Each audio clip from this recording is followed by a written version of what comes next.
Hello friends.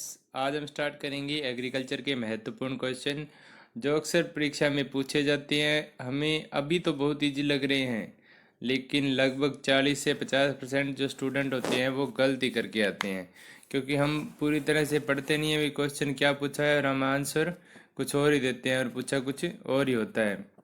तो सबसे पहले स्टार्ट करते हैं, पशुओं का वायरस जनित रोग नहीं है। इसमें हम डायरेक्ट सीधा ही पढ़ लेते हैं, पशुओं का वायरस जनित रोग है। हमें दिखता है कि एफएमडी पहला ऑप्शन यही रहेगा, वायरस जनित रोग होगा जो, लेकिन इस नहीं को हम गौर नहीं करते और ना ही पढ़ते हैं।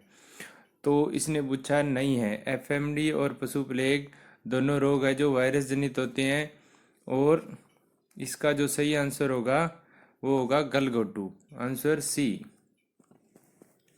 नेक्स्ट क्वेश्चन, पशुओं का जीवाणु जनित रोग नहीं है। तो इसमें फिर से वही उसी प्रकार का क्वेश्चन लिया है। इसमें भी ये पूछा है कि जीवाणु जनित रोग कौन सा नहीं है, यानी एक ऐसा रोग है जो वायरस से फैलता है, इसमें ऑप्शन में होगा। तो इसमें जो राइट आंसर होगा वो होगा एफएमडी। इसके जो गलगोटू और एंथ्रेक्स है ये दोनों तो जीवाणु जनित है रोग, और ये एफएमडी है जो वायरस जनित होता है, इसलिए इसका सही आंसर एफएमडी होगा। दुग्ध ज्वर है जो कि अपना कैल्शियम की कमी से होता है। नेक्स्ट क्वेश्चन देखते हैं अपने, साइलेज बनाने में कितना समय लगता है। तो साइलेज बनाने में जो समय है वो लगभग हमारा 3 माह में लगता है। तो इसमें देखते हैं, ऑप्शन देखते हैं। ऑप्शन ए 8 से 12 माह, ऑप्शन बी 8 से 12 सप्ताह, ऑप्शन सी 8 से 12 दिन, और चौथा है हमारा 6 माह। तो सही राइट आंसर होगा 8 से 12 सप्ताह। नेक्स्ट क्वेश्चन देखते हैं, हे में शुष्क पदार्थ की मात्रा कितनी होती है। जो हे में जो शुष्क पदार्थ की मात्रा होती है वह लगभग 80 से 85% के बीच होती है। तो सही आंसर होगा ए। एक होता है हे और एक साइलेज होता है। तो साइलेज में जो शुष्क पदार्थ की मात्रा होती है वो कम होती है, उसमें लगभग 60% के लगभग होती है, और हे में जो पदार्थ की मात्रा होती है वो 80 to 85% होती है। तो इसको आप कैसे याद कर सकते हो, जैसे हे जो शब्द है वह छोटा है तो उसमें जो शुष्क पदार्थ की मात्रा होगी वह ज़्यादा होगी, यानी 80 to 85%। और साइलेज शब्द जो है बड़ा है थोड़ा सा, और उसमें शुष्क पदार्थ की मात्रा कम होगी। नेक्स्ट क्वेश्चन देखते हैं अपने, सपेटा दूध में वसा की मात्रा कितनी होती है। जो सपेटा दूध होती है उसमें वसा की मात्रा कितनी होती है। हम रट्टा मारते हैं और परीक्षा में जाके भूल जाते हैं कि 1% पढ़ा था या 0.1% पढ़ा था। हमें यह तो याद रहता है कि इन दोनों में से आंसर का सीट आंसर होगा अपना, लेकिन ये याद नहीं रहता कि 0.1 होगा 1 होगा, क्योंकि हम रट्टा मारते हैं, समझते नहीं है कोई चीज़ को। तो सबसे पहले हमने समझना है ढंग से। तो हे में जो राइट आंसर होगा इसका, हे में सॉरी सपेटा दूध में वसा की मात्रा 0.1% होती है। सही आंसर होगा बी। नेक्स्ट क्वेश्चन देखते हैं अपने, घी बनाने के लिए उपयुक्त तापमान कितना होना चाहिए। ऑप्शन ए 110 से 120 डिग्री सेंटीग्रेड, ऑप्शन बी 110 से 120 डिग्री फ़ारेनहाइट। अपने ज़रूर पढ़ते हैं कि 110 से 120 होता है, लेकिन आगे नहीं पढ़ते कि 110 से 120 डिग्री सेंटीग्रेड है या डिग्री फ़ारेनहाइट है। हमें पता है कि ऑप्शन ए और बी में से ही आंसर होगा अपना, लेकिन वहाँ परीक्षा में थोड़ा माइंड पे भी प्रेशर ज़्यादा होता है और टाइम भी लिमिटेड होता है, इसलिए हम भूल जाते हैं कि कौन सा होगा। इसमें कंफ्यूज करके लास्ट में पता नहीं क्या टिक करके आते हैं, लेकिन इसका सही आंसर होगा 110 से 120 degree centigrade, answer number A.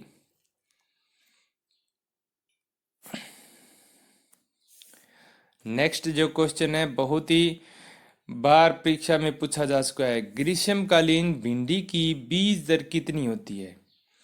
बिल्कुल अपने को बार बार पूछते हैं और बार बार अपने गलत करके आते हैं। तो इसमें क्या पूछा है, ग्रीष्मकालीन भिंडी की बीज दर कितनी होती है।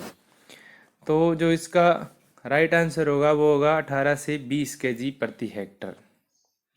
दो भिंडी होती है, एक तो ग्रीष्मकालीन होती है और एक खरीफ में जो बुआई होती है उसको वर्षाकालीन कहते हैं।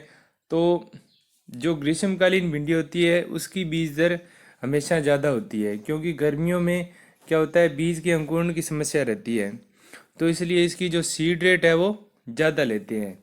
और इसी प्रकार दूसरी जो होती है खरीफ वाली भिंडी, उसकी बीज दर होती है 8 से 10 kg, जो खरीफ में बुआई करते हैं जिसकी।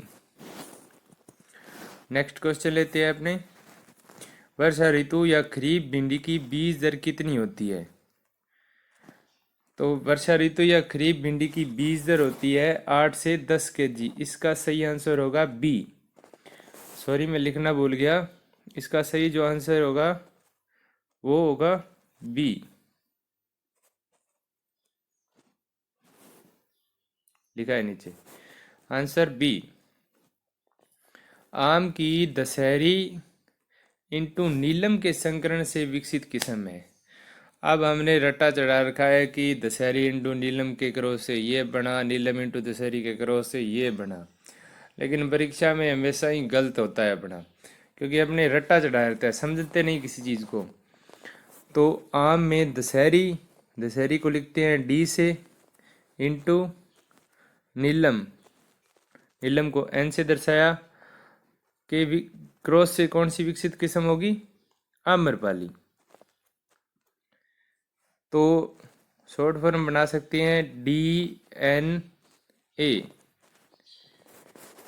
तो सही आंसर होगा ए, आम्रपाली। इसमें एक दशहरी इंटू नीलम के क्रॉस से तो आम्रपाली विकसित की गई है, और मल्लिका का जो क्रॉस है वो इसका उल्टा है क्रॉस।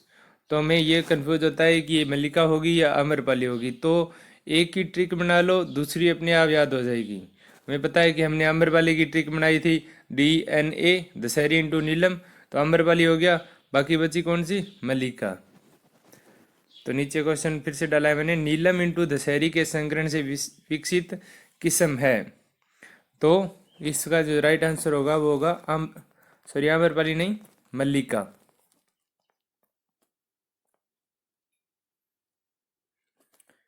नेक्स्ट क्वेश्चन देखते हैं, अर्का बिंदु किस्म या फिर वैरायटी बोलते हैं जिसे किसकी है? देखिए, ऐसी किस्म पूछेगा जिसमें कंफ्यूज होगा।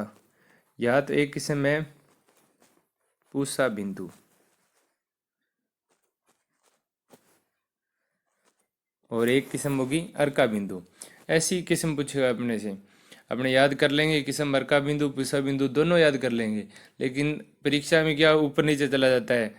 तो एक तो किस्म है प्याज की, और एक किस्म है अपने बैंगन की। जो पूसा बिंदु किस्म है वो है अपने बैंगन की,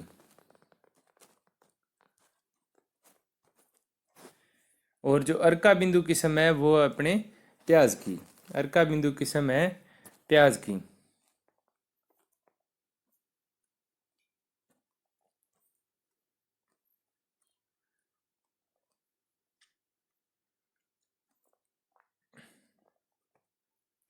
नेक्स्ट क्वेश्चन, अनार की अम्बे बहार में पुष्पन कब होता है?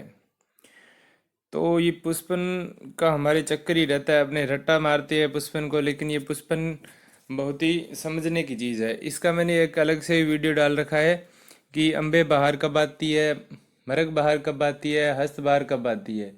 तीनों बहुत ही इजीली समझाए हुए हैं उस वीडियो के अंदर, लेकिन रट्टा नहीं चढ़ाना, आपको समझना है। समझोगे तभी याद रहेगा, रट्टे से एक बार याद रहेगा फिर भूल जाओगे। तो अम्बे बहार, छोटी सी ट्रिक बनाई है, अम्बे को ए से लिख सकते हैं अपने, अम्बे बहार। अम्बे बहार पुष्पन कब होता है? ए, एम और एस, जैसे एम्स होता है अपना, AMS। तो अम्बे बहार में पुष्पन होगा मार्च के महीने में, और जो फलन होगा वो होगा सितंबर के महीने में। एक दो महीना आगे पीछे हो सकता है, लेकिन होता रियल में यही होता है कि या तो आपको दिया होगा मार्च अप्रैल या फिर अप्रैल मई, ऐसे होगा। या तो आपको जो फलन होगा उसकी डेट दी होगी सितंबर अक्टूबर या फिर अगस्त सितंबर। तो इसका जो राइट आंसर होगा, अनार में अम्बे बहार में पुष्पन होता है मार्च अप्रैल में, आंसर ए।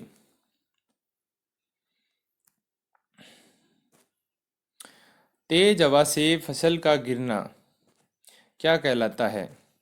सही answer crop logging, crop lodging, water logging या फिर कोई नहीं। तो इसका सही आंसर होगा क्रॉप लॉगिंग।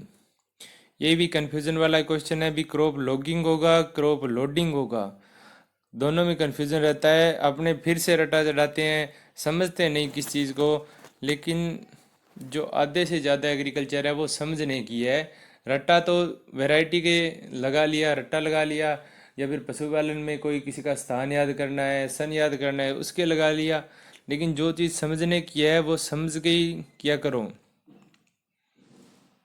तो क्रॉप लॉगिंग, वाटर लॉगिंग होता है वाटर की वजह से फसल का गिरना, और क्रॉप लॉगिंग होता है तेज हवा से फसल का गिरना। और जो क्रॉप लॉजिंग या फिर लोडिंग लिखती है, इसको कुछ भी दे सकता है अपने को हिंदी में, क्रॉप लॉजिंग भी लिखा हो सकता है और लोडिंग भी होता है। ये होता है उसके न्यूट्रिएंट असेसमेंट के लिए होता है फसल के। तो साथियों, इसी प्रकार के कन्फ्यूजन वाले क्वेश्चन हैं जो मैंने इस वीडियो के अंदर डाले हैं। एक क्वेश्चन और देखते हैं, शुगर केन में शुगर शब्द किस भाषा का है? यह क्वेश्चन सुपरवाइजर 2013 के एग्जाम में आया था। तो शुगर केन में शुगर शब्द जो है संस्कृत भाषा का है, आंसर ए। नेक्स्ट क्वेश्चन, कपास में कपास कौन सी भाषा का शब्द है? कपास कॉटन को बोलते हैं, और यहाँ पे कपास में जो कपास शब्द है वो कुरपासा से लिया गया है, कुरपासा, जो कि एक संस्कृत वर्ड है। तो सही आंसर हुआ ए, संस्कृत। वायुमंडल में CO2 की मात्रा कितनी पाई जाती है? ऑप्शन ए 0.02 से 0.03%, ऑप्शन बी 0.2 से 0.3%, 250 से 300 ppm। एक बार हम देखते हैं कि जैसे ये क्वेश्चन पूछा 0.02 से 0.3%, हमें पता है इतनी पाई जाती है, हम टिक करके आ जाते हैं वहाँ पे आंसर ए, लेकिन वो अपना गलत हो जाता है। हम चारों ऑप्शन नहीं देखते हैं, चौथा जो इसका ऑप्शन है वो रहेगा ए व सी दोनों।